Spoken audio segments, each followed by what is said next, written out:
the 19th meeting of the House of Commons Standing Committee on Procedure and House Affairs. Pursuant to Standing Order 108 sub 3, the committee is meeting on its study of foreign election interference. Today's meeting is taking place in a hybrid format pursuant to the standing orders. Members are attending in person in the room and remotely using the Zoom application. Before we continue, I ask that all in-person participants consult the guidelines written on the cards on the table. These measures are in place to help prevent audio and feedback incidents, protect the health and safety of all participants, especially our interpreters. There's a QR code for a short video. Please take a look. Make a few comments for the benefit of the members. All comments should be addressed through the chair. For members in the room, if you wish to speak, raise your hand. For members on Zoom, I don't think there is anyone today, but if you do find yourself there, use the raised hand feature. Before I welcome today's witnesses, I'd just like to quickly move and adopt 3 budgets that have been circulated to the members. Is there a motion to adopt those budgets? Yes. Yes. Any opposition to those budgets? Seeing none, they are approved. I would now like to welcome today's witnesses from the Department of Foreign Affairs, Trade and Development. We have David Morrison, the Deputy Minister and member of the Critical Election Incident Public Protocol Panel. Salou Babou, the Executive Director of the Rapid Response Mechanism. From the Department of Public Safety and Emergency Preparedness, we have Trisha Geddes, Deputy Minister and member of the Critical Election Incident Public Protocol Panel. You all have very lengthy business cards. Sébastien Aubertin-Giguère, the Associate Deputy Minister and National Counter-Foreign Interference Coordinator. And from the Privy Council Office, Nathalie Drouin, Deputy Clerk of the Privy Council, National Security and Intelligence Advisor to the Prime Minister, and member of the Critical Election Incident Public Protocol Panel. I understand that Madame Drouin will be making a statement. Please proceed. Excellent. Merci beaucoup, Monsieur le Président. Thank you, Mr. Chair. Thank you for this opportunity to discuss the work of the expert panel that administered the Critical Election Incident Public Protocol during the 45th general election. So as you said, Mr. Chair, my colleagues, David Morrison and Trisha Geddes, all 3 of us are members of the expert panel. We had the privilege of being the expert panel during the 45th general election. Which multiple independent reviews of multiple elections have shown to be true. Canada's elections were sound. Canadians can and should have full confidence that their elections were secure and that their voices were heard. All democracies are targets of foreign interference, and in that regard, Canada is no different.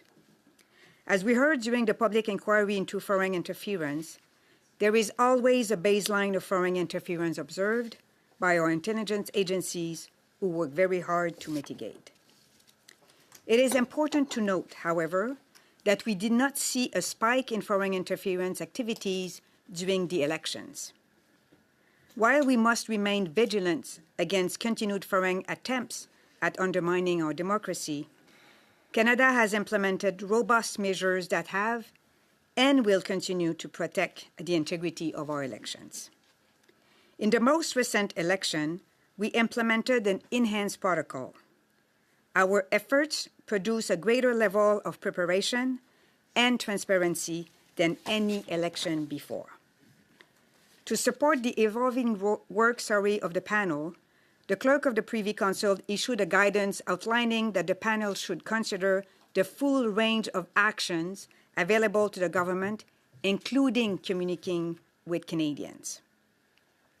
These efforts to mitigate or diffuse attempts at interference before they met the threshold of a critical incident were an important change in focus.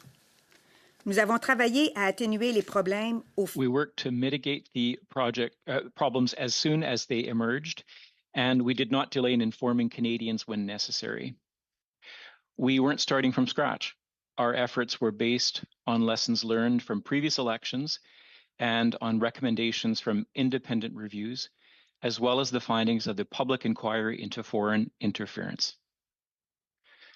We knew, therefore, that rigorous monitoring and response efforts would be essential.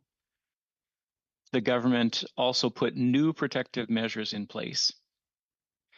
Before the general election, from January 2024 to March 2025, we held 17 expert panel meetings, as well as individual briefings for panel members.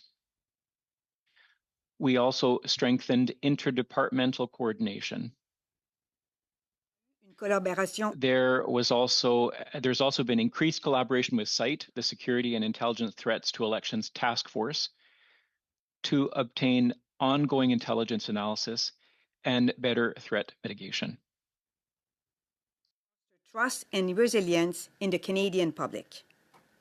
During this past election, we instructed SITE to hold weekly public briefings to inform Canadians about the threat environment. This was a first-of-its-kind initiative for Canadian elections. We were and remain committed to transparency and vigilance.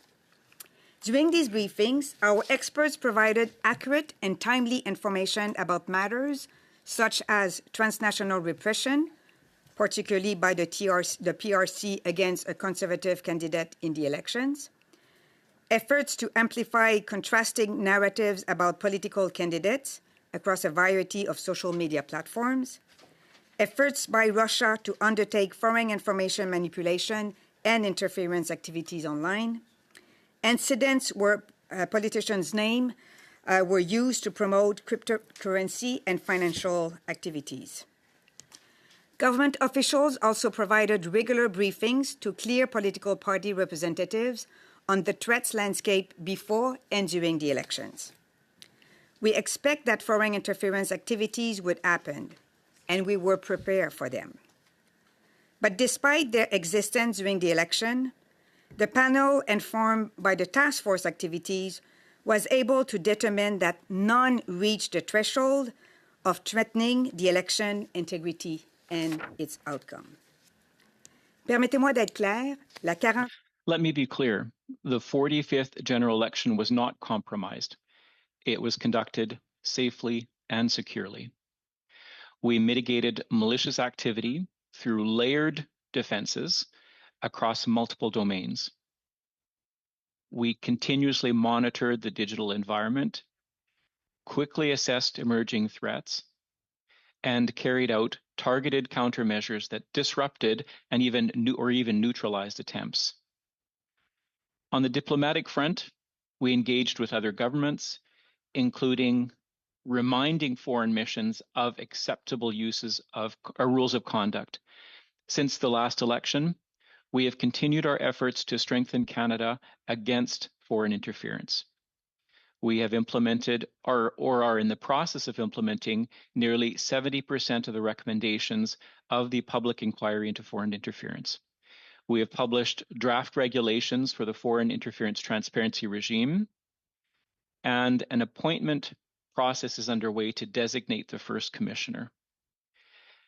As we have learned from previous lessons, we will continue to evolve based on the experiences gained during the 45th.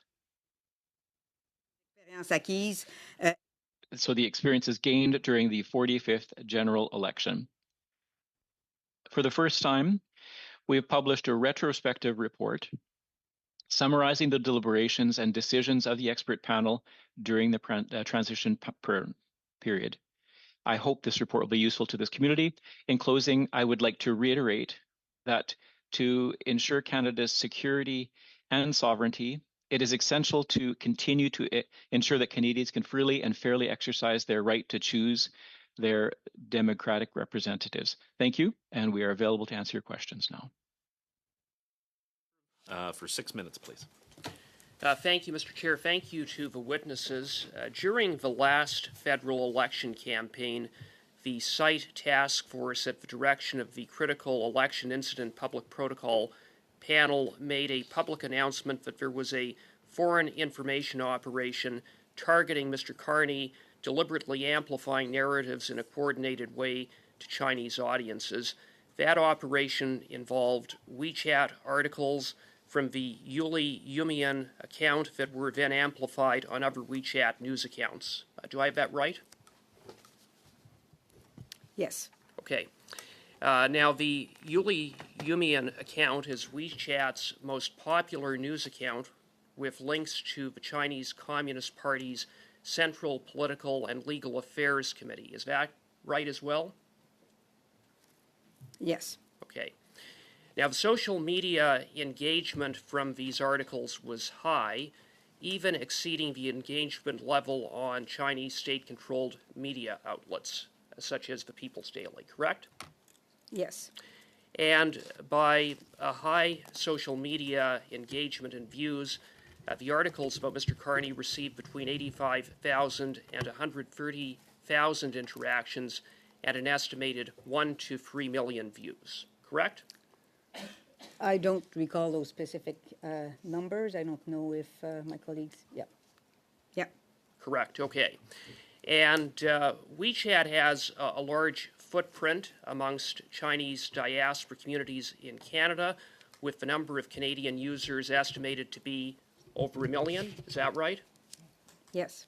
So it's fair to say that a fair number of people with Canadians within the Chinese diaspora community would have likely come across these posts. That's fair? Likely, yes. Okay.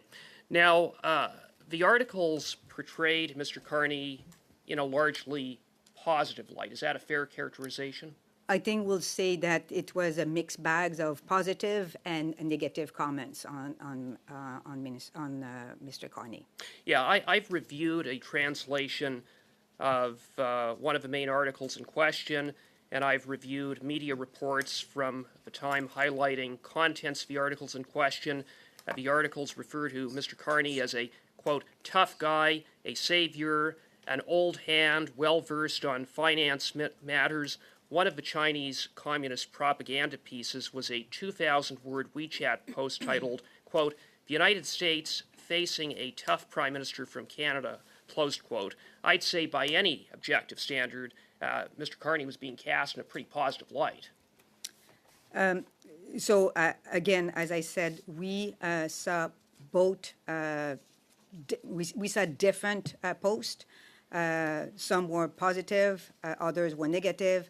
We also saw using Prime Minister Carney as a figure in order to sell, as I said in my opening remarks, some cryptocurrency. So we saw different patterns, and as I said before, there were mixed bags. There were some contrasting narratives, but on the whole, the messaging was positive, and I guess this is where I would offer perhaps some level of criticism over the backgrounder and media release that was issued by the site task force at the direction of the panel, inasmuch as nowhere did it indicate there was any of these positive messages. In fact, there were wording to describe the messaging as if Mr. Carney was being targeted or a target. And in that sense, I think it's arguable to say that a full and accurate picture of exactly what was going on wasn't provided with respect to the scope, extent, and substance of the Beijing directed influence campaign and how it portrayed Mr. Carney. So I would like to say that, so first of all, as I said, we tried to offer as much information to Canadians for them to be informed of what was happening. We took also a balanced approach. So the role of the site task force and the role of the panel is not to amplify what we are seeing in the social media. But when we report to Canadians, we report in a factual way.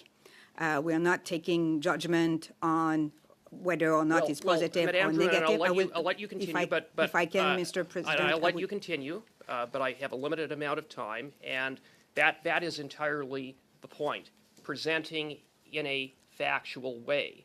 And what arguably is contained in the backgrounder is reporting that was not factual in the sense that it did not provide a full and complete picture. It completely downplayed what on the whole were generally positive narratives about Mr. Carney. That was the conclusion of the National Post. The Toronto Sun headline upon reviewing the materials stated, China actively promoting Carney Liberal campaign.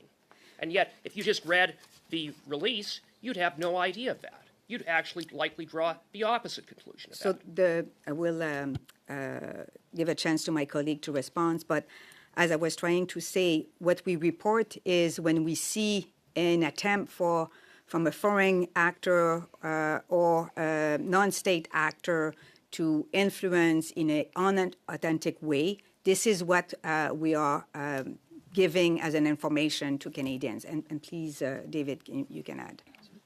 Actually, I'll cut you off there. We are over our time, and perhaps you can get that answer in through another one of our questioners. But we'll go to Madame Brière for 6 minutes, please.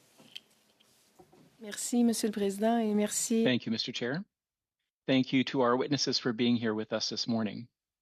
Mr. Drouin, would you like to have a little bit time to finalize your comments or to finish your idea in regard to the question that was asked? Thank you, Mr. Chair. On the past question, I think the site or the RRM group led by Salut to my left found two occasions of articles linked to the platform that has been raised. One was we judged sort of positive, one was much more negative. Those are the only two that we found.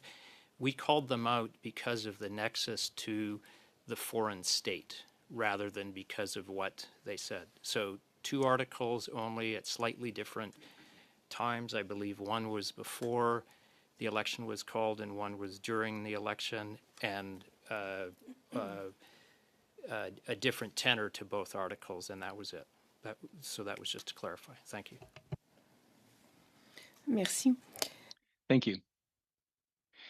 Ms. Drouin, you mentioned in your preliminary remarks that there had been interference that had been observed, foreign interference that had been observed during the last elections, but that none of the incidents had met the threshold of being materially significant.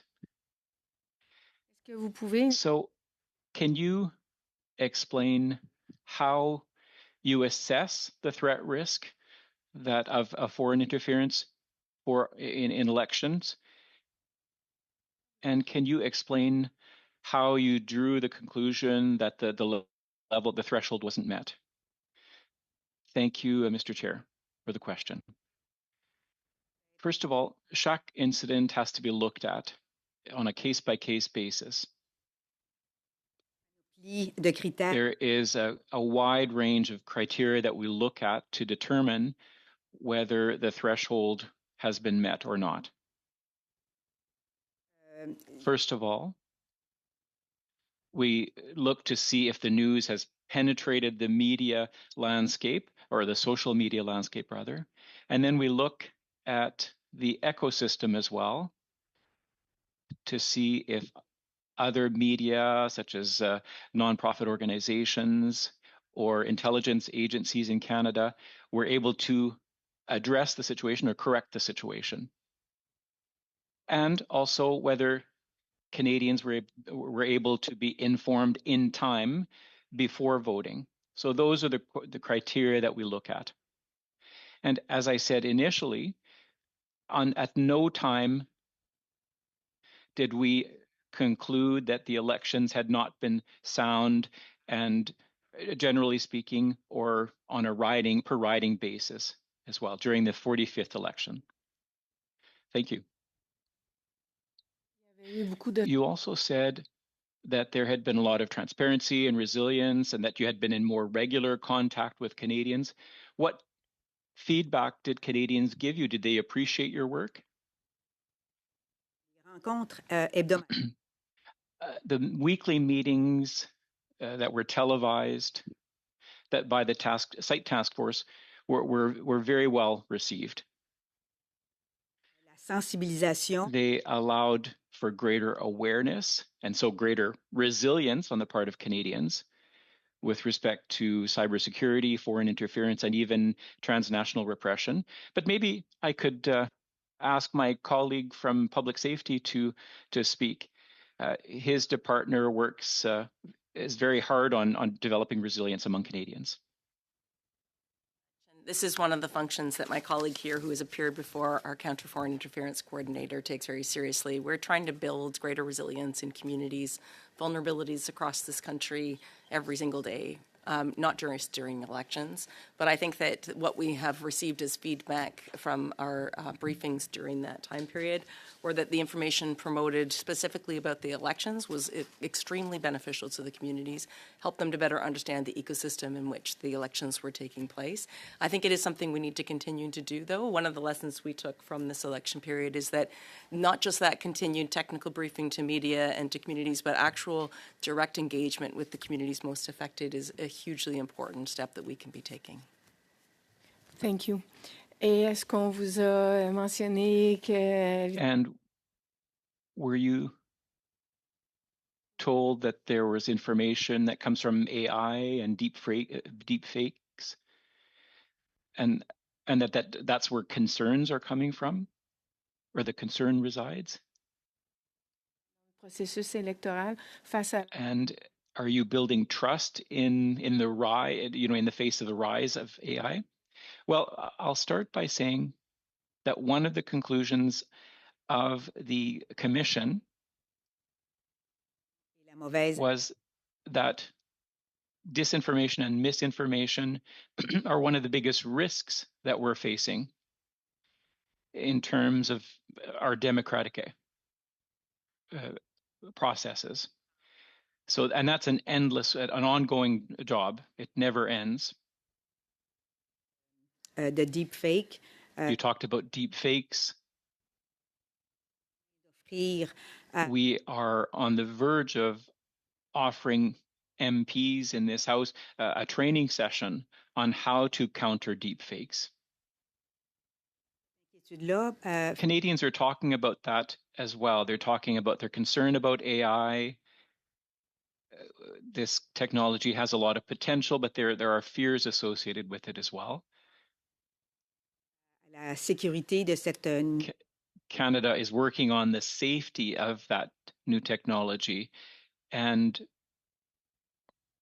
système pour we're developing standards for AI, and so Canada is deploying a lot of efforts. But as I said earlier, this is a constant and continuing effort. Ms. Normandie, you have 6 minutes. pour votre présence. Thank you, Mr. Chair, and thank you, panelists, for being here. Ms. Drouin, I'd like to hear you on the decision-making process. When you decide to make something public or not, whether there's a threat or the threshold. And I understand that this is a panel that assesses different, the situation using various criteria.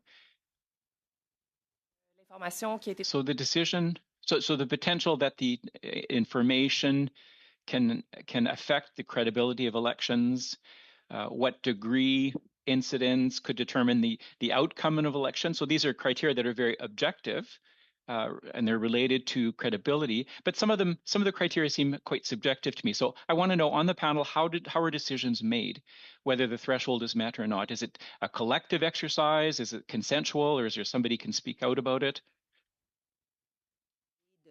The panel is made up of 5 independent individuals, independent officials rather. And the caretaking convention is in effect, and so the government has to be reserved in the way that it makes decisions. It's a consensual process that's used. des membres arrivent à... All members of the panel have to arrive at a shared conclusion.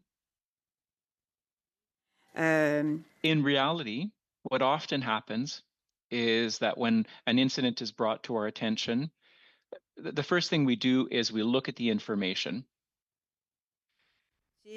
And so we have the intelligence agency that helps us with that. We have the rapid response mechanism. Des organismes And the ecosystem itself as well, universities, they come and help us to make the determination. So the first job is really collecting information.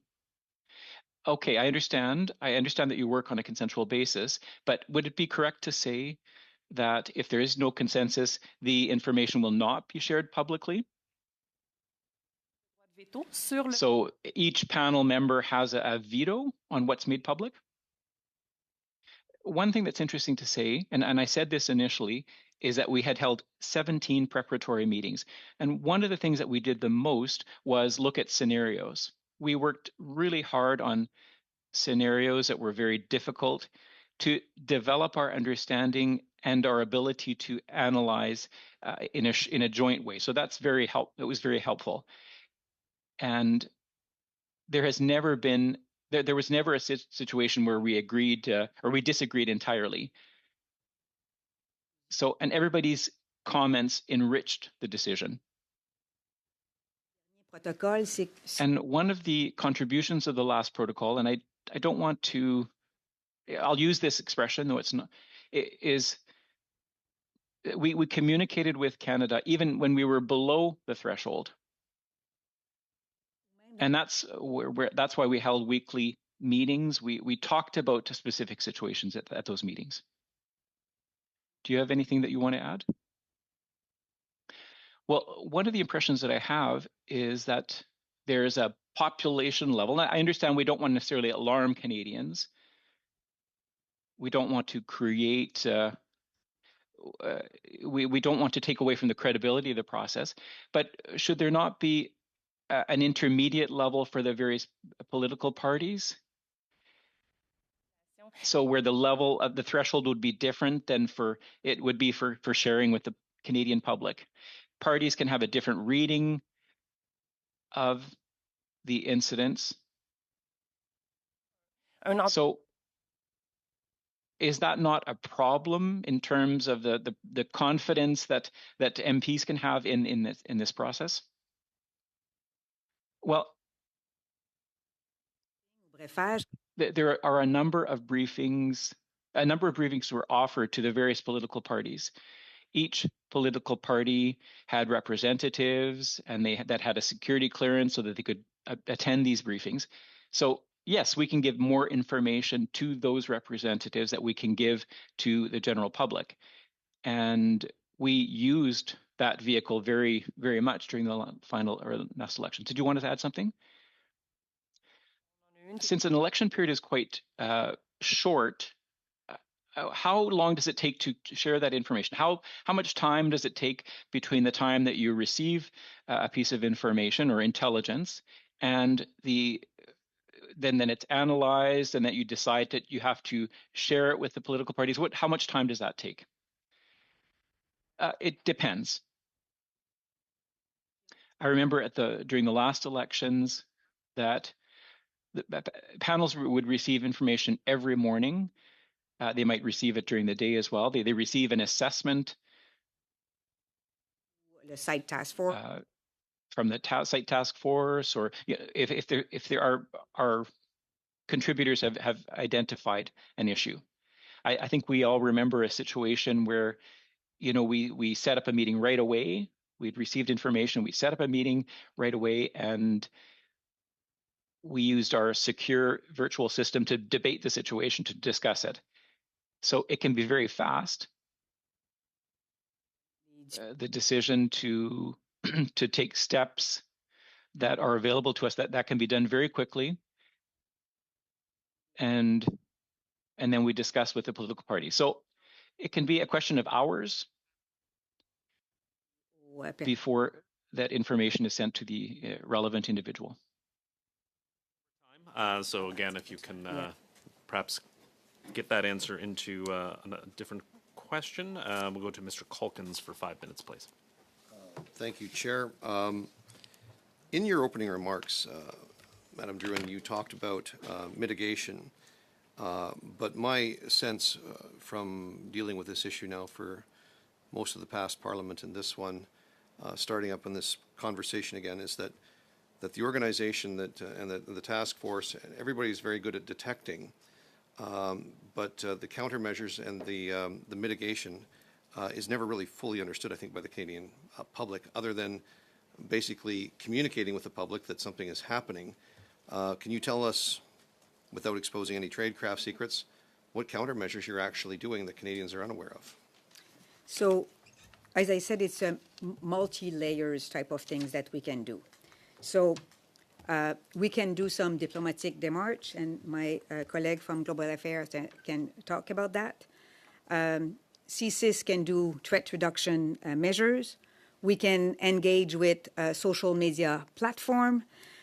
We can talk to the candidate himself or herself. We can talk to the political party. So we have a range of actions that can be done in order to mitigate the threats. That does sound, I don't mean to interrupt, but that sounds like a communication, but not a countermeasure. Can you explain to me how that would translate into a countermeasure? Like, how would going to the embassy actually, do you think that meeting would actually change any direction coming from the government in Beijing? I don't know if it would. So maybe you want to talk about that. Yeah. In the wake of the public inquiry into foreign interference and in the lead up to the 2025 general election, we as the foreign ministry thought about what's our role here and what more can we do. So on the 24th of November 2024, we called in the entire diplomatic corps. That had never been done, and I personally sat on stage and talked through with all of the ambassadors. I'm not disputing that you've made the effort. What I'm asking about is how can you measure the result, Mr. Morrison? I only have 5 minutes. And I want to get to the succinct heart of the matter. I think a measure of the result is that in the after-action reports, you're not reading a lot about misbehaving diplomats. That's either because they got more clever and we didn't find it out, or they took our 3 warnings to heart, the 3 warnings that we gave in advance. And I have no clarity on, and I don't think you do either, and I think that's a fair assessment as to whether or not either of those, which either of those conditions might actually be true. Right now, we have, and I'm not making any judgments here, but we have roughly 25% of Canadian citizens are foreign-born. That means we have large diaspora communities in our country. If you take a look at the handful of ridings, and nobody's disputing the outcome that the Liberals clearly won the election, but they did not get a majority. But the difference between them getting majority and having a hung parliament right now would be a few hundred votes. My colleague, Mr. Cooper, already indicated that there are several million views just on one WeChat article alone that doesn't appear to be interdicted. And so, I mean, Canadians have a lot of questions about whether or not, if the needle can be moved using a foreign interference method or by foreign actors. In the case of this particular parliament, the difference between a majority parliament or being close to a majority parliament could have been determined by a few hundred voters. Are you completely confident that the results that we have in the House of Commons are a true reflection of the will of the Canadian public without foreign interference? Yes, I am. Well, I'm not sure that you can say that with confidence, but I appreciate that. One of the criticisms raised in the report was the high disclosure threshold. This has been an area of concern in the last discussion. It's been an area of concern in the Hogue Commission, and it's a conclusion that's or criticism raised in the report of itself. I kind of make it akin to a smoke detector that has no alarm. Very good at detecting the smoke, but not very good at raising the alarm or broadcasting or saying anything. What are you going to do to fix that? This notion that everybody seems to know there's a problem, but nobody is really able to solve it. So I think that what Madame Drouin outlined in her opening remarks, all of the measures that were new that we took in advance of GE 45, including the very important measure of speaking out publicly on things that didn't meet the threshold, but that we thought Canadians should still know about to help them make educated choices. So we have debated this issue of threshold. We have had after-action reports by several very prominent Canadians who have argued that the high threshold should be maintained, but who have also said we should do more to in the grounds of in the area of transparency and communications, and that's what we tried to do in advance of and during GE 45. Thank you so much. We'll move to Mr. Wilkinson for 5 minutes, please. Thank you to all of the witnesses for appearing. Maybe just take it up a level. This body is relatively new, and foreign interference has emerged as a major issue only in the last number of years. How does the incident public protocol compare to similar mechanisms that other democratic countries have put into place? Are there international best practices that we have looked at with respect to addressing foreign interference? I assume we are continuing to look at that as it evolves in other countries, but maybe you can just comment on that. Thank you. We have done some engagement with many democratic countries when it comes to monitoring democratic exercises. We are here very confident that we have the best-in-class system. We can be inspired by other countries. They do have, sometimes some mechanisms that are probably better than ours. But in terms of the overall system, we have the most comprehensive system in the world. We have been told by both UK and France that the fact that we are going publicly during the election campaign is something that they admire, but they don't think that right now they will have that latitude. So we are being looked at. We are receiving our Minister McKinnon, in his role of democratic institutions, is having a lot of engagement with other partners to talk about the system we have put in place. So I think we should be very proud. I'm not saying that we have a perfect system. We are always ready to enhance the system, but I think we should be very proud with the system we put in place altogether. Tricia? Yeah, maybe I'll just add, so as we evolve, so too will others that are trying to take advantage of our system. So we're in a constant learning mechanism. I would say all three of us and our departments spend an inordinate amount of time, or perhaps a necessary amount of time, meeting with partners around the world to understand how the threats are evolving and how we can better protect ourselves. So, some of the areas where I know people are concerned around social media amplification of fake information, these are the types of things that we are going to continuously need to stay vigilant on. But I would agree with Madame Drouin's points. We are actually seen as one of the best in class when it comes to the system we put in place, but lots more that we can continue to do to improve, because the acceleration and the change of the threats is something that we're going to need to keep pace with and ideally get ahead of. So, different topic. Commissioner Hogue recommended and took note of the fact that many Canadians actually don't necessarily understand that public servants are nonpartisan, and made a recommendation that we add to the panel membership a distinguished Canadian in whom the public would have greater confidence, perhaps.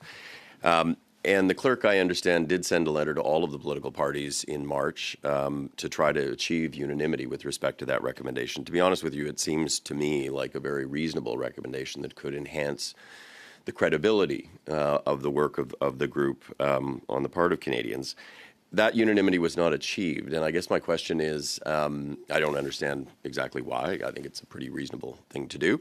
But is that something that we're going to revisit? Because it does seem like a very reasonable thing that could actually help. Yes, I think that, this is, it would be for the government to decide, but we all agree as actual members of the panel that having an external member sitting at the panel can be very good. In the Hogue report, she mentioned that she was not expecting this recommendation to be in place for the 45th election. However, we gave our best effort trying to find a good individual, but we were not able, as you said, to get a consensus for the suggested representative. With respect to thresholds, people have asked a little bit about the thresholds, and I think in the documents underpinning the work of the committee, the threshold with respect to public disclosure is relatively clear. But it's not clear to me what is the threshold to be achieved to share information with political parties or to take other actions. How do you determine what those thresholds are, and what are they? Very quick answer, please. So in terms of sharing information, and it goes back to a previous question with political party, the threshold is low. Any information that can help potential victims of foreign interference to resist, I think, should be shared with the relevant parties. So the threshold is very low, except if we believe that the information we get is not credible, the source is not corroborated, and things like that. But if we believe that the information we are receiving is credible, even if it is not hitting our guidelines in terms of whether or not we should have communication with the public in general, we will share with the parties. Much. We will move on. Madame Normandin, 5 minutes, s'il vous plaît. 5 minutes. Thank you. I'd like to add to that question that was just asked in terms of the threshold to determine whether to communicate the information to the public or to a party. You said that an analysis of the incident is done in an independent group. We try to remove any political connections, but the determination of the threshold itself, if I understand correctly, is it done before elections? Alan Sutherland testified before Justice Hogue, and Radio-Canada reported this, and I'll just read it in English. Deliberately set high because of the risk that such an alert could disrupt an election. Changes are being considered to allow the government to inform Canadians of a lower threshold event. Donc, est-ce que je comprends que... So, am I right to understand that determining the threshold is done before the election? Du choix du gouvernement. And that it's based on the choice of government? Yeah. Mr. Chair, the threshold is determined in the protocol itself. The protocol is a directive that is adopted by Cabinet.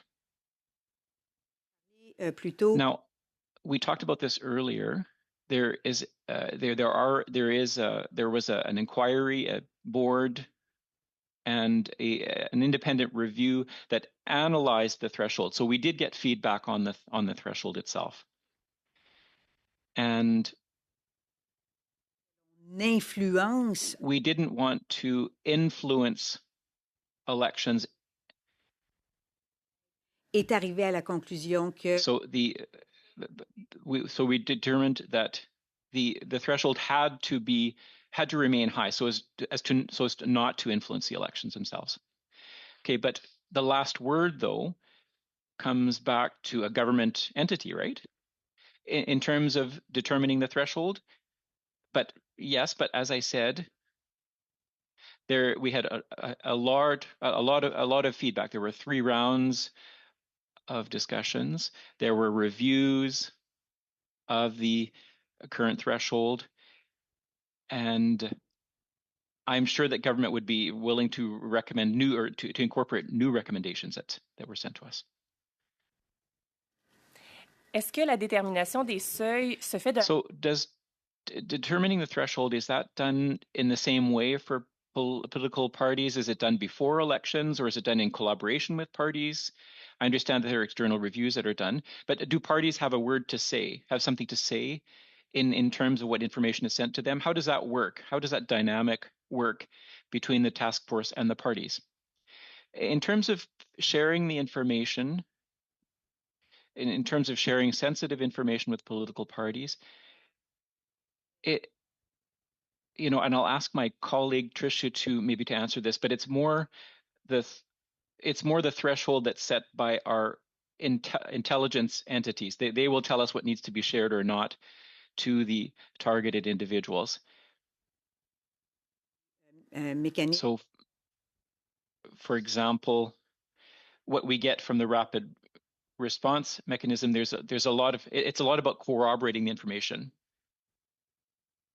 To share informations. Well, thank you. Two things. I guess I would say in my long career working in security and intelligence, that is really difficult for us to be able to determine how much information we can share in an unclassified way. But the point I did want to add, Nathalie, is that this is a very continuous feedback conversation that we were having during the election process. So those briefings to the political parties, to community groups, to others, this was a continual kind of an understanding that was being brought back to the panel. So, and in the course of us seeing events as they were transpiring, it was an iteration. So we were having an ongoing discussion to better understand it. So I think that there was even a very good sense of collaboration with the political parties about our understanding about the events as they were transpiring, and frankly, the perspectives that those political parties might have on those very same events. So definitely a circular feedback loop that was instrumental to our contemplations. Je comprends qu'il est peut-être pas possible de partager. I understand that it may not be possible to share this information, but did it ever happen that when a party was not in agreement with the decision of the panel, that whether the threshold had been met or not in terms for sharing with the public? Transmission au grand public. Oh, to sharing for sharing to the general public? No. Situation. We never found ourselves in that kind of situation. But your question raises a theoretical aspect that's interesting. If the panel decides that it has to share information with Canadians, and if a political party was not in agreement,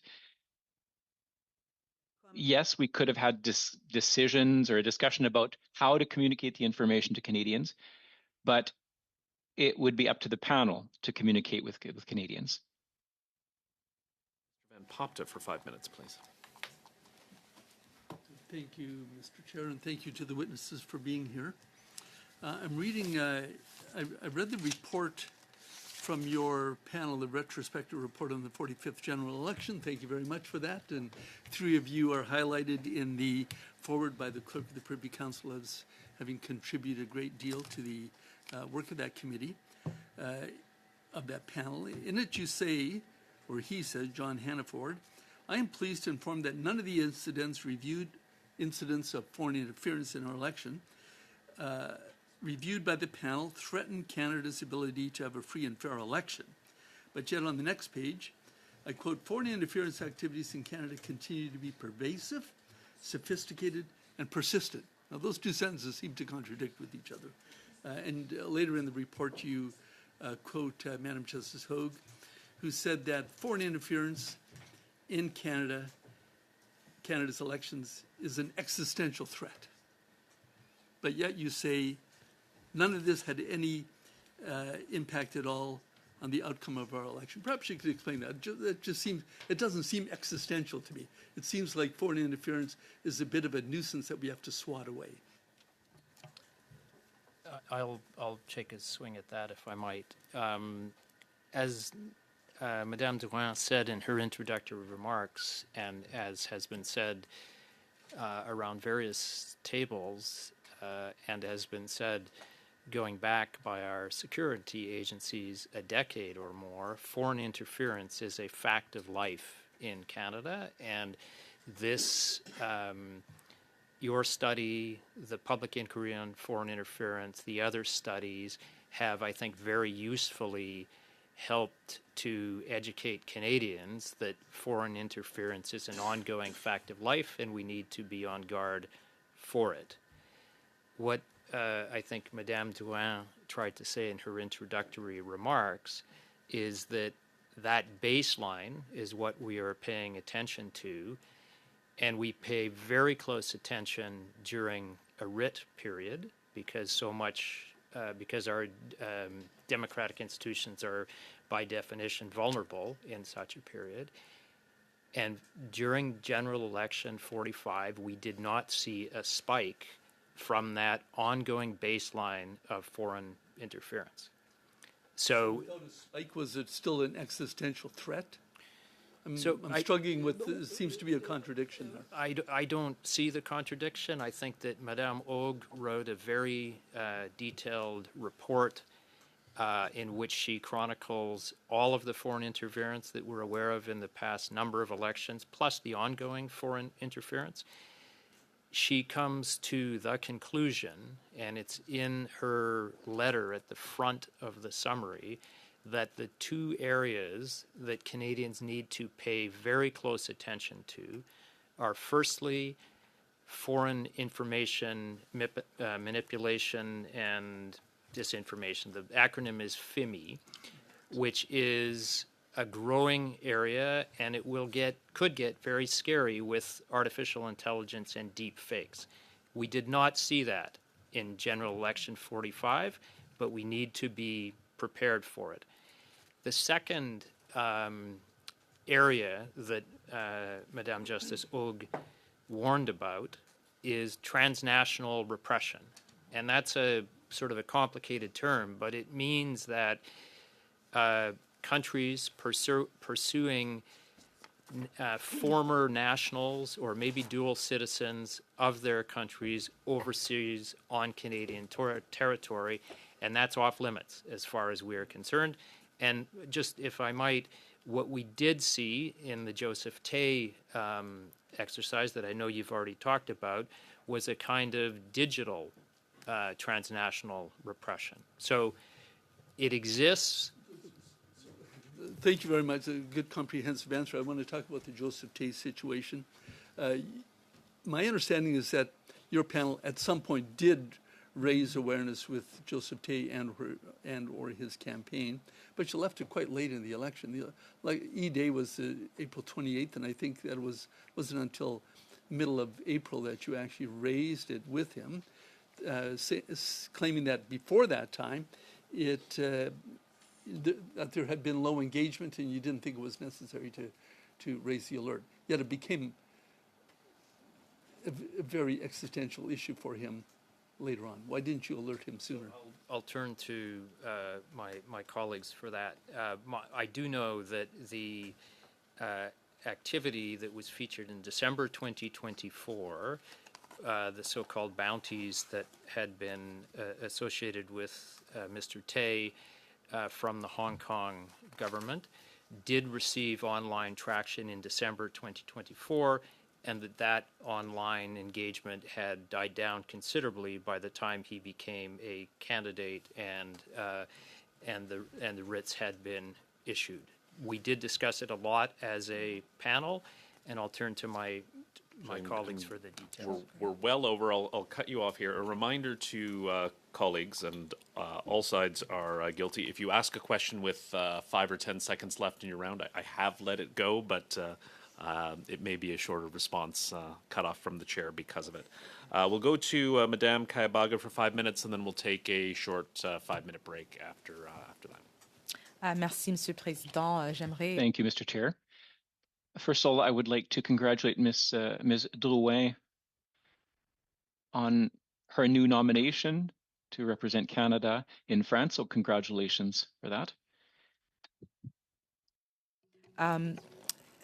So I kind of want to talk about this rapid response mechanism that is currently housed at Global Affairs. Can you just kind of elaborate on what it is and how it helps Canadians, and what is the role of the rapid mechanism response and why it's sitting at Global Affairs? Thank you, Mr. Chair, for the question. Je peux répondre à la question en français ou en anglais, comme vous préférez. I can answer in either language as you prefer. Canada, and it's a unit whose primary mandate is to identify, monitor, and detect foreign information threats to Canada's national security and foreign policy priorities. So it's a team of analysts and data analysts and data scientists as well, who provide ongoing monitoring of these threats to the benefit of the Canadian government. We also work with other government departments in the security and intelligence community to share our findings and leverage the governance tables that we have in the federal government to provide options for response to these incidents. So that is the primary mandate of the rapid response mechanism. And I think if you can maybe touch on why it's housed at Global Affairs and not any other department, and how is this going to help Canada and its allies? Sure. I think one of the reasons why it's housed as Global Affairs Canada is the Rapid Response Mechanism is also part of the G7 Rapid Response Mechanism, which is a body of G7 members as well as associate members, including Australia, New Zealand, Sweden, the Netherlands, and NATO. Leveraging that multilateral collaboration is something that is very natural for a foreign ministry to do, and it facilitates engagement with partners to have a global picture, sort of a mapping of the information threats that we are dealing with. We also have the experience of communicating to Canadians, so we do release statements and public reports. And we also, sitting in the foreign ministry, allows a direct line to the political directors, the Sherpa, and the foreign minister to engage in these discussions at various levels for collective action. Thank you. Mr. Morrison, if I could just elaborate on some of the questions that my colleagues have already asked on deep fakes and the impact that has on our society, especially children and women online. Is there an appetite for the government to mandate maybe labeling of AI? I think AI is getting so good compared to maybe a couple years ago when it first started, where you can't actually tell like what's real and what's not real. I think, I'm a millennial. I consider myself, an internet, savvy person. But lately, my Gen Z teenager constantly tells me you fall for the AI fakes all the time. Is there appetite to kind of mandate labeling when someone is using an AI video where we can kind of clearly identify that this is AI versus not? To be completely honest, I don't know whether there's an appetite for labeling specifically. I do know there is pardon me? Would you suggest it? I don't, as a foreign ministry guy, I know that there are colleagues who are much more au fait with the various options. I do know that the government is very concerned about AI and the potentially pernicious effects. As I said, we didn't see it. We looked for it, we expected it, but did not see it in GE 45. But as my colleague Tricia said recently, our adversaries in this space are continually evolving their tactics. So it's only a matter of time, and we do need to be very vigilant. Whether the ultimate solution comes through labeling or something else, and this needs to be a whole of society effort. We're doing what we can via the foreign ministry, and it makes sense insofar as we're better joined up with our like-minded and so on. But the role isn't to say whether something is true or not true. The role is to say whether it can be connected to a foreign state, because that's bad. And the role is to say whether it has been inauthentically amplified to make it look like a bigger deal than it is, because that's bad. Wouldn't do that? Well, it is not easy to put the government in the position of saying what is true and what is not true. There are multiple sides to that equation. Thank you so much. We'll suspend for 5 minutes.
We're back. Sort of back.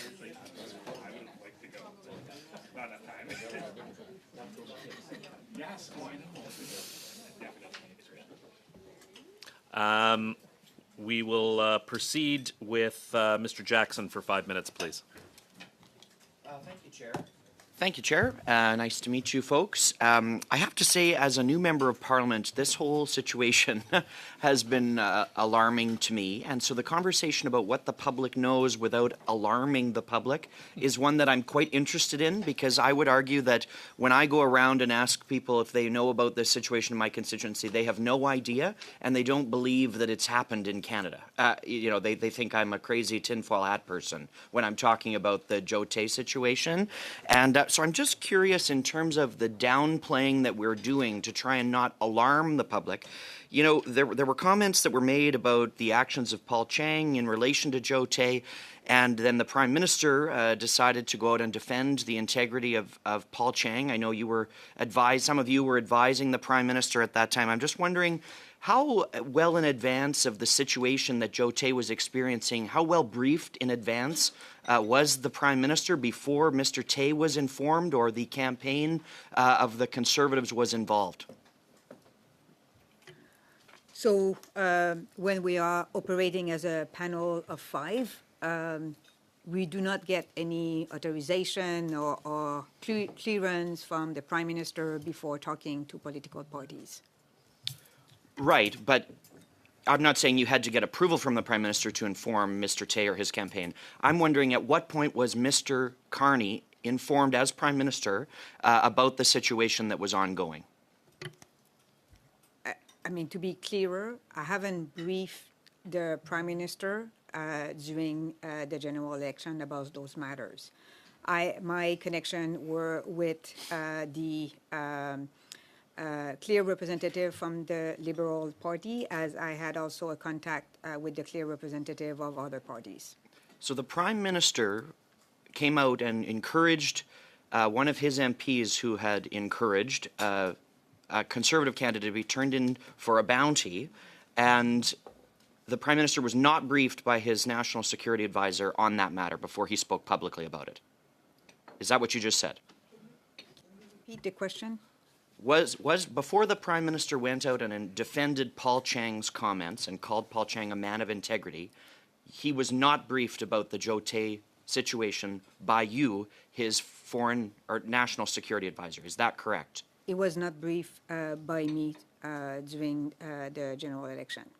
Interesting. Okay. I'm very curious also, now that we have what the next steps are, because we've got the contradiction about calling the PRC an existential threat, and also we're building the New World Order with them, which was a comment that was made fairly recently. So how does that change your relationship in terms of foreign and global affairs and their ongoing threats to Canadian elections, given we are establishing a new relationship? What changes in terms of your actions with the PRC? Thank you. I'll start, and of course, the Deputy Minister of Foreign Affairs will add. So, as Prime Minister said in Davos, the world is changing, and so we need to adjust to this new world. I must say that our economic security is also part of our national securities. We need also to make sure that Canada will be resilient when it comes to its trade and capacity, and Canada will have a diverse option in front of it.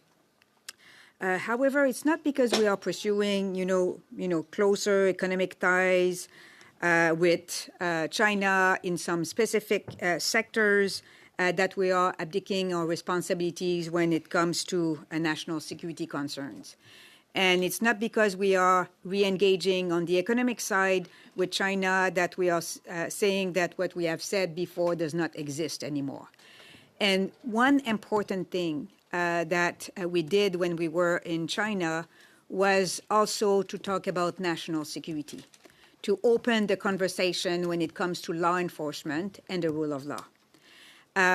And I think that being able to have those dialogues, being able to, at the appropriate moment, with the appropriate channels, talking about our irritants and concern will be better for Canada than not having any opportunity to talk about those things. What then, if China is continuing to be an actor in our interference in our elections, what is their goal, in your opinion? So the expert for that will be David about the five Because they're not going to do it for fun. I mean, they've got stuff to do. They have objectives for sure. China has what they call their 5 poisons. One is the independence of Taiwan, one is the group Falun Gong, one is Xinjiang, one is Hong Kong, and one I think may just be human rights or the way the West interprets human rights. On a scale, Taiwan is at the top. So when China pursues those goals overseas, that's foreign interference. And I've told them repeatedly, personally, that we have a poison as well. And that is foreign interference that takes place on our territory. It's our turf. We get to call the shots. So that's what the clash is. Their goal is to preserve the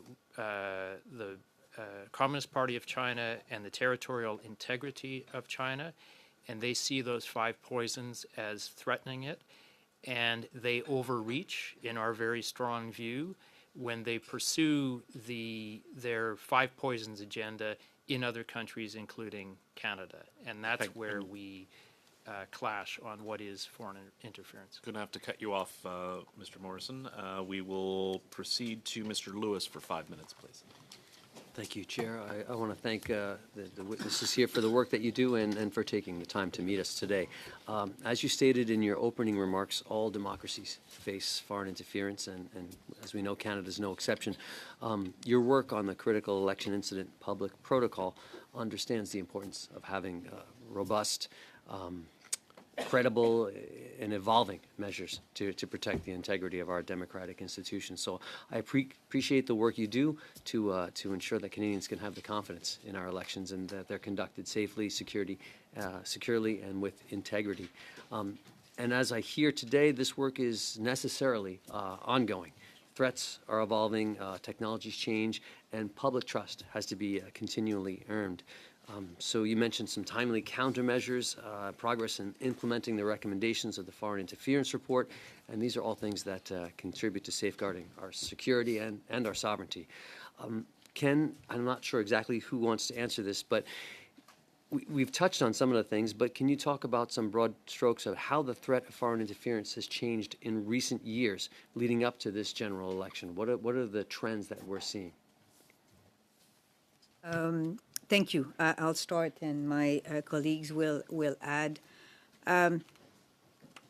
One actor that I think is operating differently in Canada than in the past, it's really Russia.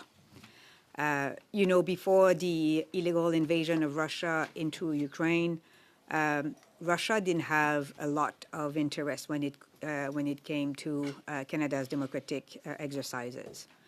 But because Canada plays, a great role in supporting Ukraine, Russia has now more interest in Canada, not necessarily in our democratic exercises, but mainly to push their own narrative when it comes to Ukraine. So we see Russia as a more important player into our domestic affairs than we used to see.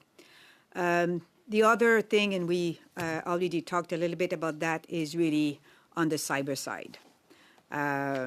Technology is evolving, the AI use, so we see more attempt to undermine our critical infrastructures and our ITs than we used to see. But maybe you want to add a little bit. I will only add transnational repression, and I know we've talked about it already today, but I think this is a really critical area. These are attempts by foreign states to intimidate, coerce, or harass citizens or dual citizens or others here in Canada. And it's particularly focused on those that are critical of those foreign governments or their interests. I think this is concerning, and this is something that I think we are all paying close attention to, and we need to provide additional supports there. And as my colleague from Foreign Affairs said, like, those are the areas in which, when we see it, we will continue to call out those that are perpetrating it or supporting it, because honestly, this has no place in Canada. And it's a very rich and diverse country where we need to protect those citizens who are feeling vulnerable. Thank you. The Site Task Force report said, quote, increasing our collective resilience against threats to our electoral process is a whole of society responsibility. Maybe the question about AI would fit into this. We need to, how can we raise awareness about what the CEIPP is doing, and how was the outreach work? You mentioned a feedback loop, Ms. Geddes. What can we do to increase Canadians' understanding of democratic institutions and how to protect themselves? So, do you want to? You go first. So there's a variety of things that we are doing and we need to continue to do. So our two intelligence agencies, Communication Security Establishment and CSIS, they are both regularly out there talking about the threats we are facing. Recently, the director gave a speech about the threat landscape. CSC does exactly the same, especially on the cyber side. I'm sure you are also personally receiving communication from your own surgeon at arms because he's seeing threats that MPs may face and he's raising this awareness. So those are all type of things that we need to continue to do. Working with social media is also another way to address that. So there's, you know, a suite of things to enhance Canadians' awareness. And Tricia also talked about what the foreign coordinator is doing with communities in many languages. This is also very important because we are talking to all Canadians. But maybe, Sébastien, you want to... Going to cut you off again. I do apologize. We will go to Madame Normandin, 2.5 minutes. Madame Drouin. Thank you.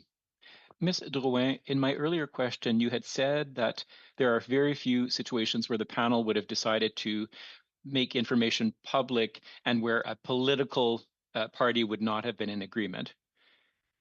But had that happened, the panel would have had the last word. Did the inverse happen where the panel decided not to make public or information public where a political party's opinion differed? No.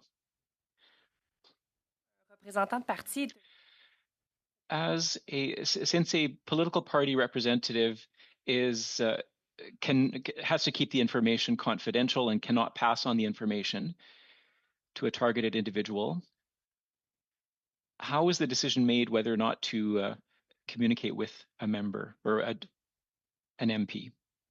Often the decisions will be made with the security agencies. This was one of the recommendations from Justice Hogue. So to learn how to make a piece of intelligence into how to communicate to the public. It's not always easy because we have to protect our sources, but it's a skill that we have started developing as part of the commission, but that we have to keep working on developing. So our security agencies can work, and I don't know what the right term is, but a form of words. So a language that can be communicated to a candidate. So if we see that it's important, and if it can lead to a less risk, we can provide non-classified information to the targeted individual. Thank you. So if that happens, does this sharing of information, is it done with the entire party or just with the organization or the candidate? So can there be a disparity of information between the information or the representatives? The information will be shared with the people who are able to take action to reduce the risk. And how is that evaluated? It really depends on the ability of a person. So for example, if I need to tell you that someone in your surroundings is trying to get into your network to influence you to do such and such a thing, I may not have to say that to everybody. You are the person that needs to know, and maybe a few people around you, but I may not have to speak about it to more people than that. So it really depends on what we're trying to accomplish to reduce the threat. On to Mr. Cooper for 5 minutes, please. Mr. Chair, the Critical Election Incident Public Protocol retrospective report states that during the election, the panel concluded that the ability to have a free and fair election in Don Valley North was not threatened. How did the panel come to that conclusion?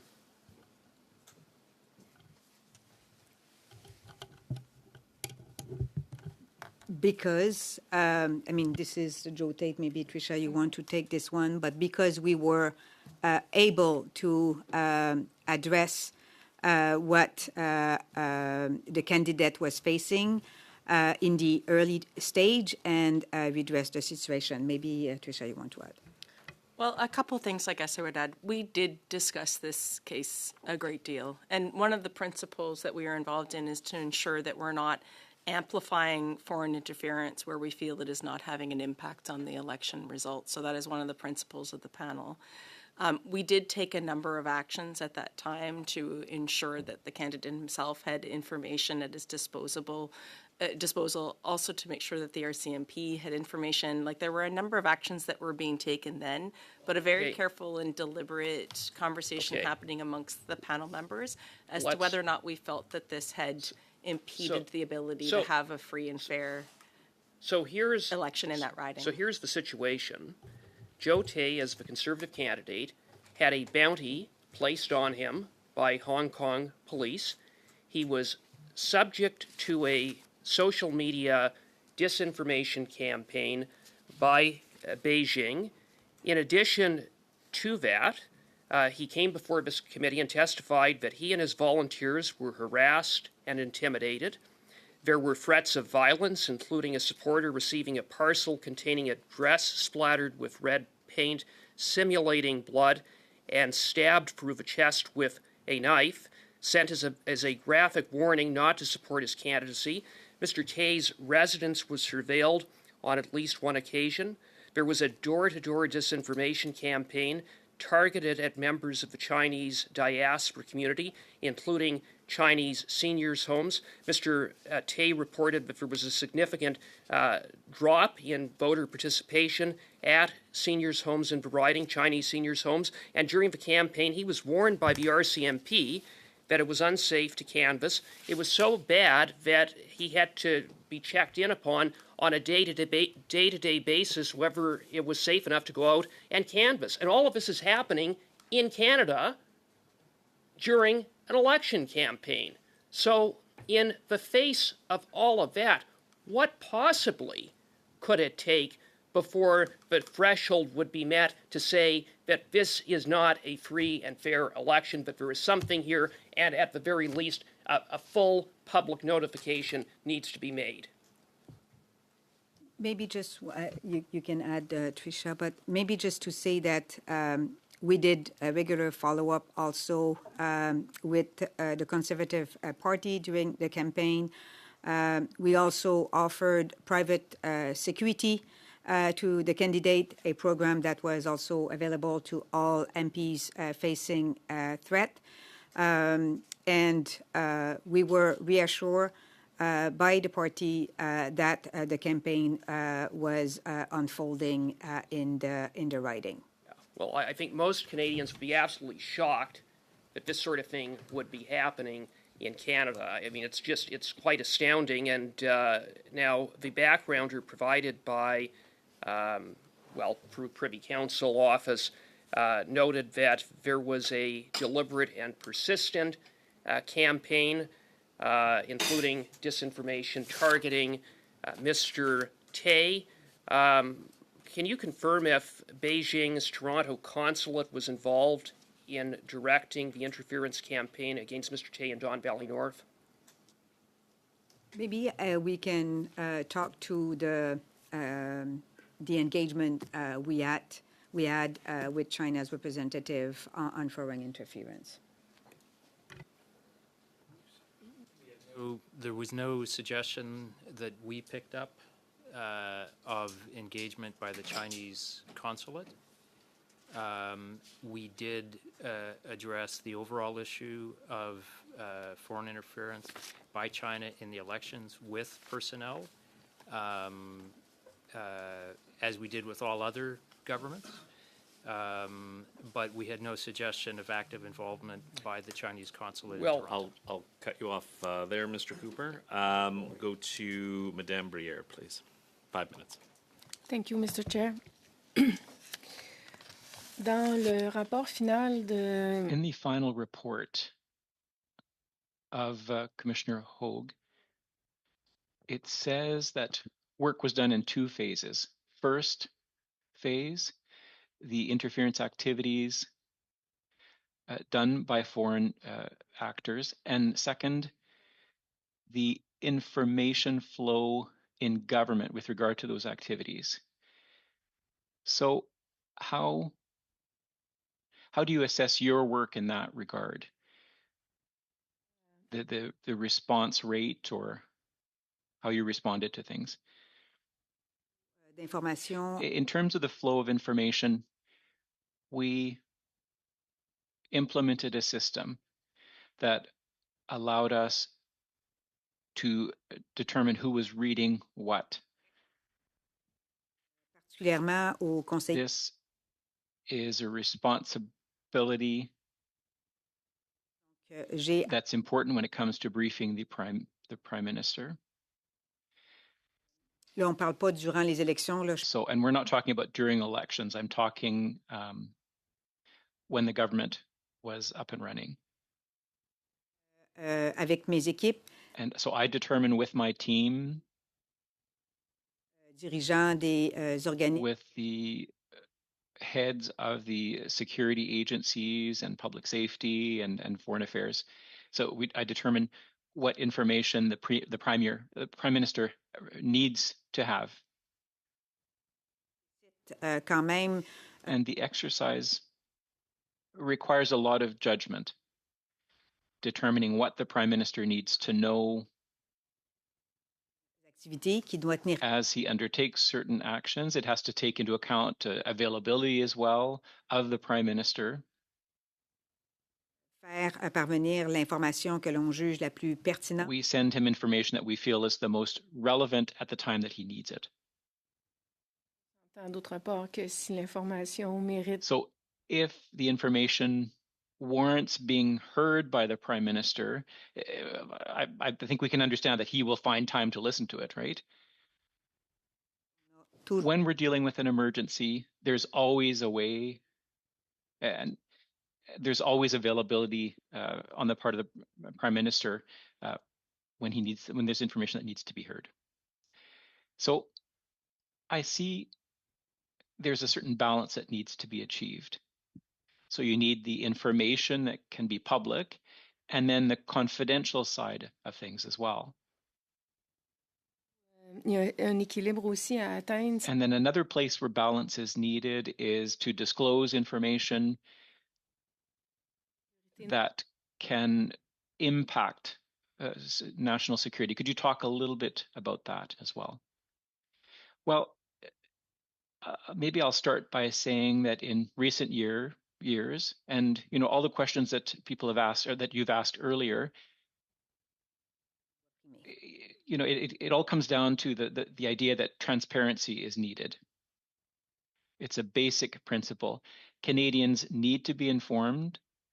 It contributes to their resilience, and that the resilience diminishes the impact of foreign interference. So by default, we need to start with that default position of transparency. Parler des réalités. We also need to talk about, learn how to talk about things without necessarily disclosing sources, without putting people at risk, and without cutting bridges for future information. But it's a learning process that we've started and one that has to continue. Ma réponse. So basically, to summarize my response, I would say that it's always important to communicate with information, but the level of detail can vary depending on the circumstances. On parle beaucoup de la Chine, de la Russie. We're talking a lot about China, Pakistan, Russia, India. Do you think in the next election that there would be foreign interference from the United States? Well, listen, Canada has expectations with regard to all countries, including the United States. So our sovereignty should not be, is essential. Our domestic, there should be no interference in our domestic affairs. And we have to look at the situation in an agnostic way. So no countries should be doing interfering in our domestic affairs. Good. Thank you, Mr. Chair. So probably for Madame Drouin. You stated in the report that is before us today that Canadians must have full confidence that their election is secure. Now, reading through the report, I summarized that your mandate, the panel, is to monitor, to identify threats of MIFI, whatever that stands for, foreign interference with and manipulation of information or something like that, to monitor that and to identify and to coordinate responses, and generally to strengthen public confidence in our democratic institutions. So we know Mr. Morrison is very confident that that whatever foreign interference there may have been in the 45th general election, that it did not impact the outcome of the election. But Ms. Geddes highlighted that there are communities that are feeling vulnerable, particularly diaspora communities within Canada. So how do you measure your success in that part of your mandate to instill confidence in the public that our democratic systems are sound and secure? Do you do public polling? So, well, first of all, we know, and we both said it, there is always a baseline of foreign interference into our activities. In our preparation for the general election, I told you that we did a lot of scenario planning. So we anticipated, what can come from different countries, and we try to prevent whatever they were able to do. The other thing that really comfort us is when I looked at the activities we did in 2019, in 2021, the result of the independent review, the result of the public inquiry, we were reassured by independent voices that what we did and what we saw was completely aligned with our own conclusions. Having said that, I'm not saying that there is no attempt to undermine our democratic exercise. We saw attempt, but we think that we believe that the overall result was fair and sound for Canadians. Fair enough, right? So that's the conclusion that you draw, right? Because you're very knowledgeable on the topic, of course, and you're having important meetings with other important people. But I'm asking about how do you measure that the public is confident, as confident as Mr. Morrison is, that that whatever foreign interference there was, it did not impact our our election results? People are feeling vulnerable. People are worried. How do you know that the public is as confident as you are? Well, I mean, when I look at the level of confidence, and we can look at specific data, but the level of confidence of Canadians toward our democratic institutions is high when we compare with other countries. It can be better, and I think this is all our work here to maintain that high level of confidence in our public institutions. Mm-hmm. Do you mind if I add, Mr. Chair? I would just say I completely agree with your points, Natalie, but we do still have work to do here. We have been working in the national security community in Ottawa to try to build trust with those communities for a number of years, because we need those communities to have trust in our institutions to be able to report it when they're feeling threatened, when they're feeling vulnerable, to talk to us about the nature of those threats, to have a better understanding of what can help mitigate those threats. We need to continue to have that conversation. So I would just say, Mr. Chair, that I agree. I think it's very good. We do polling. We do have some sense. But there's a lack of trust sometimes in government institutions that we all have to work together to overcome. And I do think in particular you're highlighting a very important feature, which is we really do need to work directly with those communities. We are making efforts, but there's certainly more that we can do. Okay. Thank you so much. Mr. Wilkinson for 5 minutes, please. All right. So you said that there was no significant change in the baseline, but obviously the threats of foreign interference evolve over time. If you look at the 2021 election relative to the 2025 election, how did the threat of foreign interference evolve over that period? Well, the use of technology, cyber, is on the rise for sure. The presence of Russia has also changed, not because they are looking for a specific outcome in our election. This is not what Russia is looking at. But Russia wants to influence, their own narrative. And I must say that, unfortunately, we are seeing more Canadians believing that the conflict was started at the initiative of Ukraine in 2022. So what Russia is doing is unfortunately sometimes getting traction. So that is something that we see that we were not seeing, for example, as I said, in 2019. The transnational repression, as Tricia talked about earlier, is also on an important thing. But the fact that we have identified that, it is also part of our conversation with other states, whether it's China, whether it's India, making sure that they help us, because I'm not saying that all transnational repression are state-sponsored. Sometimes it's foreign actors, but not state sponsored. But we are having those conversations with those countries to reduce the level of threat when it comes to transnational repression.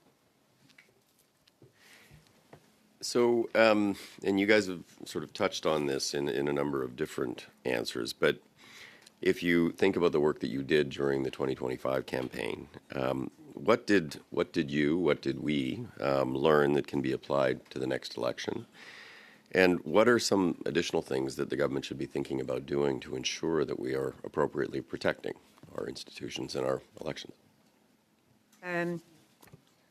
Well, in terms of best practices that we should continue, so we went out as a panel under the signature of the clerk prior to the election, saying that we were setting up the panel. So we need to bring that awareness. The weekly briefing, I think we should keep that. You mentioned before having an independent member. I think that is another thing that we should keep. Briefing to parties, having clear representative from all parties to be able to download information as they arise. That's another thing that we need to keep. The diplomatic démarche that Foreign Affairs did, I think this is something that we need to continue to have. And that interdepartmental coordination, I think, is also something we need to continue to use. Please. Could I just add, because it relates to the prior question on whole of society, this isn't just federal elections. It's municipal elections. It is provincial elections.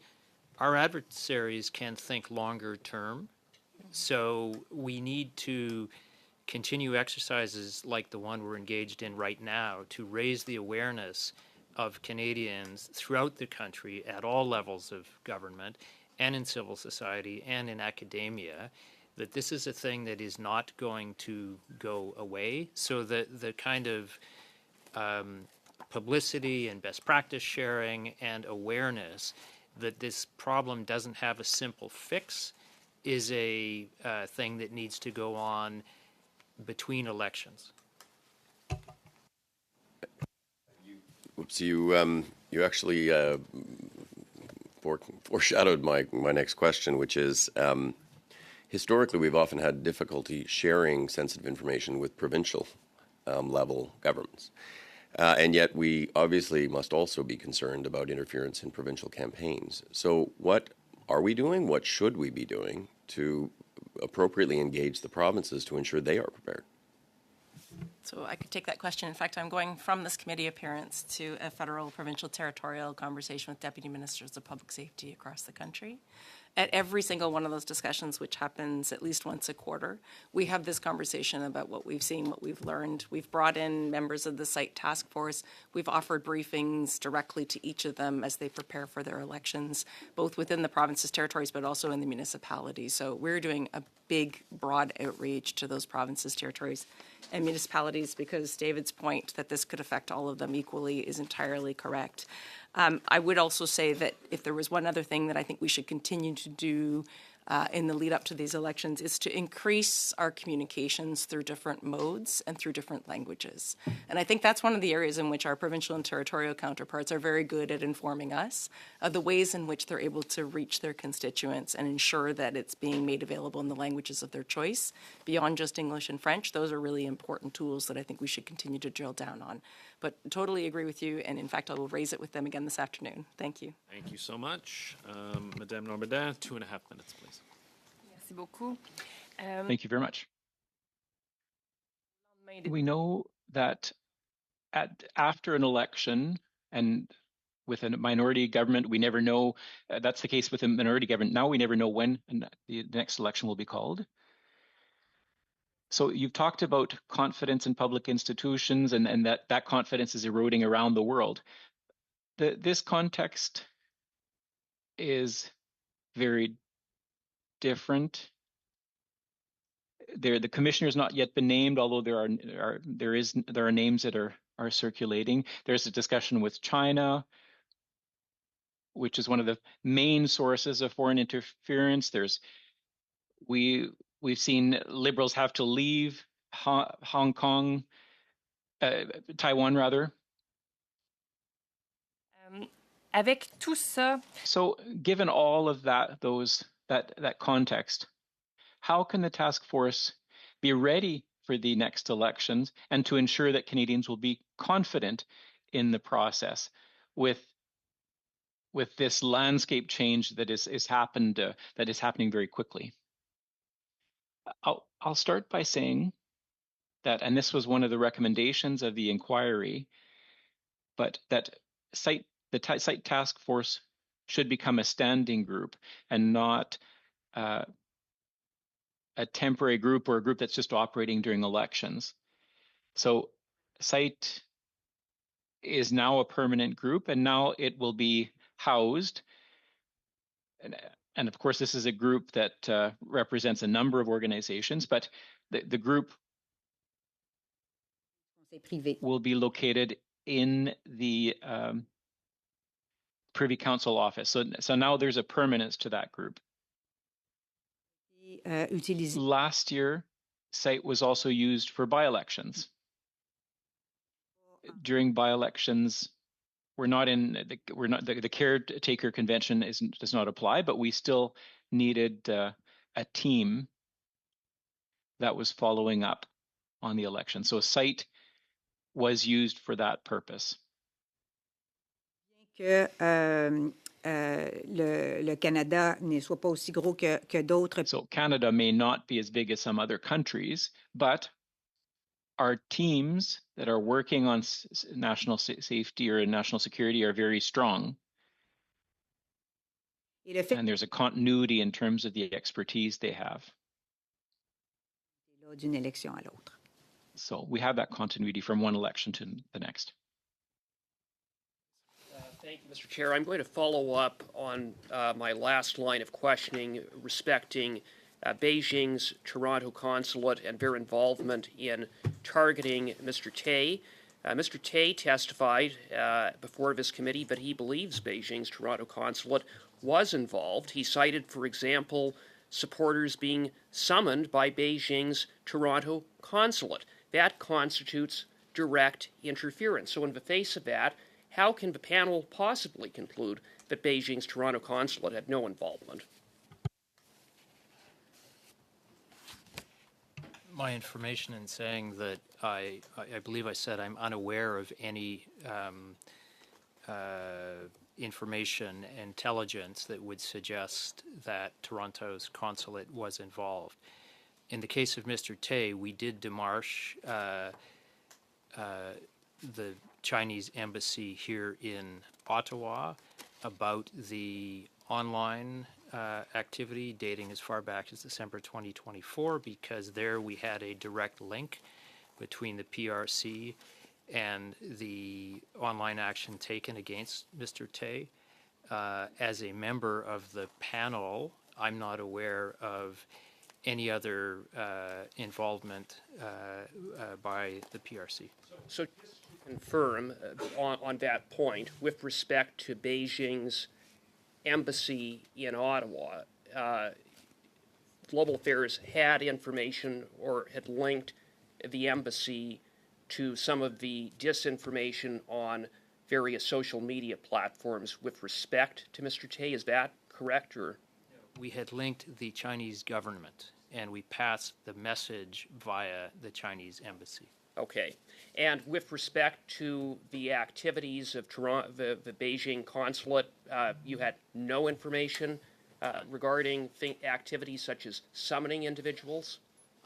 I personally had no information, and it is not something that I recall ever being brought to the panels. Well, okay. I just find it curious that you've indicated that there's no information about the consulate in Toronto, no information about the embassy being involved, but then when I pull up the backgrounder that was sent out regarding the transnational repression operation by Beijing, that then goes on to detail what information that you had, or the panel had, with respect to Mr. Tay, it specifically states that the PRC uses its diplomatic missions.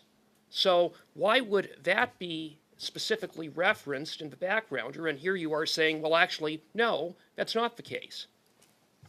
That piece of paper in front of me, I could imagine a circumstance in which a piece of paper describes transnational repression as it has existed in Canada and other countries, without specifically linking that to what was happening with Mr. Tay. I will say that it was public safety and the RCMP and others that were speaking directly to Mr. Tay, and I do not recall any suggestion as we deliberated over this as a panel of 5 of Mr. Tay suggesting that that the Chinese consulate was involved. Mr. Tay said as much. It's in the backgrounder in general terms, and I guess, Mr. Morrison, with the greatest of respect, forgive me for thinking that the involvement of accredited Beijing diplomats is being downplayed here today because the Prime Minister is making a new world order with the Beijing-based communist regime.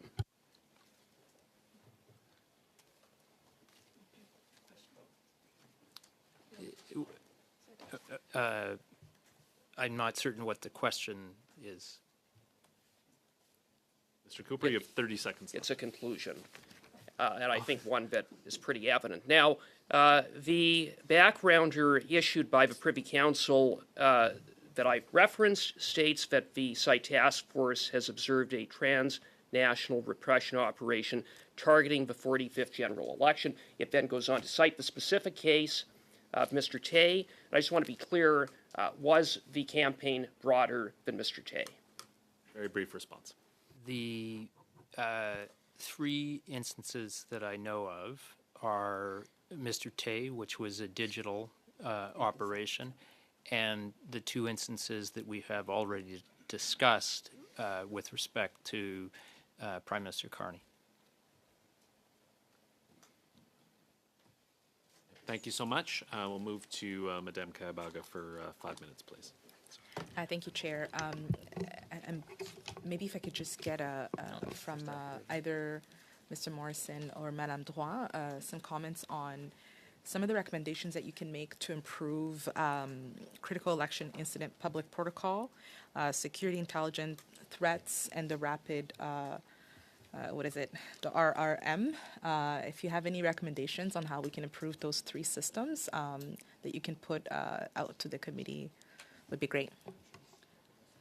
Well, I can give a couple of suggestions. I think that we need to continue to implement all the recommendations of the public inquiry.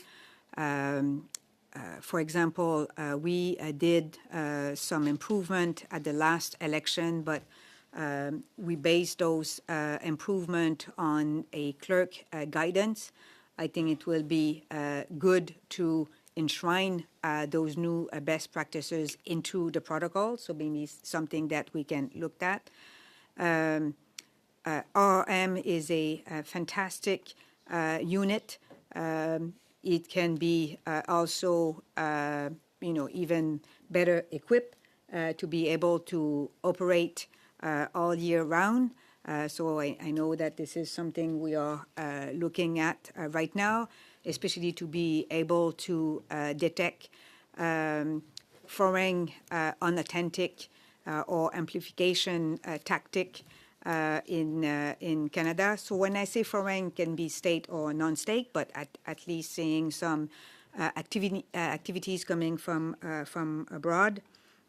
And in order to raise that awareness that we all talked about this morning, public engagement with Canadians on a regular basis from the social society, from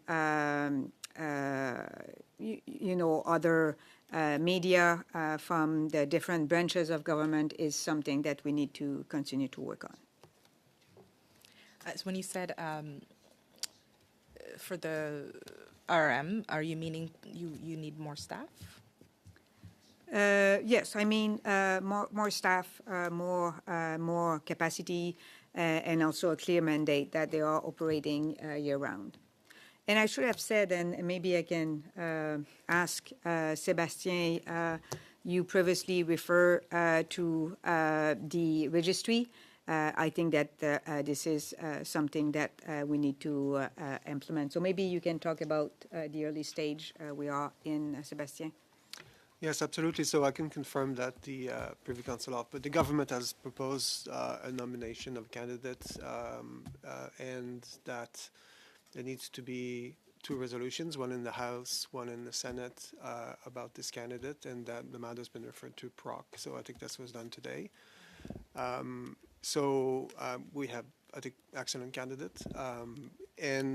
But for the regime to be in place, we need regulations. So the comment period for the regulations, the draft regulations, ended yesterday, and we've received about 60 interventions from the public. We're going to analyze it and move forward to finalize the regulations. We also are building the office of the FITCO, and then moving towards a coming into force quite soon. And so I think it's progressing at a very high pace. I agree. I think the minister just announced, put it in the House this morning. So I agree with Madame Drouin on her comments around the fact that Canadians are confident in our democratic institutions here in Canada. Maybe perhaps if you can comment, either you, Madame Drouin, or Monsieur Morrison, on why it's important to keep the body that would assure, that would look at foreign interference nonpartisan, in order for, democracy to be maintained and to not have any personal or political interest in that.